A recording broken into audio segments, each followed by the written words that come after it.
জাতিসংঘে যে বক্তব্য দিয়েছেন, এই বক্তব্যে তিনি প্রশংসিত হয়েছেন। কিন্তু অন্তর্বর্তী সরকারের প্রধানকে বুঝতে হবে, আপনার পাশে চারিদিকে ভারতের প্রেতাত্মারা ঘুরে বেড়াচ্ছে আপনাকে বিতর্কিত করার জন্য। আজকে আমরা যখন দেখি আপনার সরকারের পাশে যারা ভারতের আগ্রাসন মেনে নিচ্ছে, ভারতে ইলিশ পাঠাচ্ছে, আমাদের মাহমুদুর রহমানকে গ্রেপ্তার করেছে। আমরা দেখেছি এই কুলাঙ্গার ভারতের অমিত শাহ, তিনি বাংলাদেশের মানুষকে ঝুলিয়ে পিটিয়ে মারার হুমকি দিয়েছে।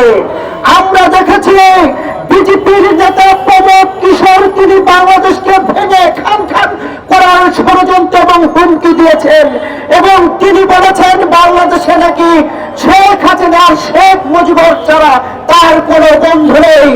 আমরা আপনাদেরকে হুঁশিয়ার করতে বলতে চাই, আমরা পাকিস্তানের আগ্রাসন যেমন মানিনি, আমরা ভারতের আগ্রাসন মানিনি।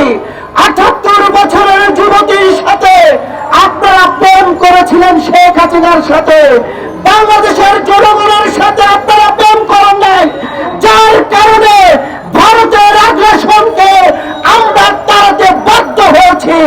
যারা আমাদেরকে পানিতে মারার ষড়যন্ত্র করে, যারা আমাদের সীমান্ত ভাইদেরকে হত্যা করে, যারা আমার বোন ফেলানিকে কাটা করে ঝুলিয়ে রেখে, তাদের সাথে কোনো বন্ধুত্ব হতে পারে না। বন্ধুত্ব হবে কি হবে না সেটা সিদ্ধান্ত নেবে বাংলাদেশের জনগণ।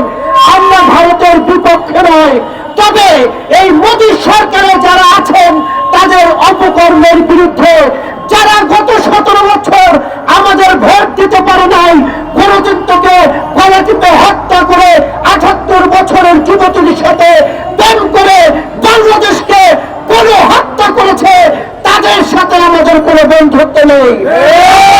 আর করে বলতে চাই, পাকিস্তানের আগ্রাসনের বিরুদ্ধে যেমন যুদ্ধ করেছি, ভারতের আগ্রাসনের বিরুদ্ধে আমরা যুদ্ধ করতে প্রস্তুত। আর যদি আমাদের সীমান্তে কোনো ভাইকে হত্যা করা হয়, তাহলে আমরা বাংলাদেশের জনগণকে নিয়ে আমরা রুখে দেব এবং দাঁত ভাঙা জবাব দেব। সকলকে ধন্যবাদ জানিয়ে আমি আমার কথা শেষ করছি।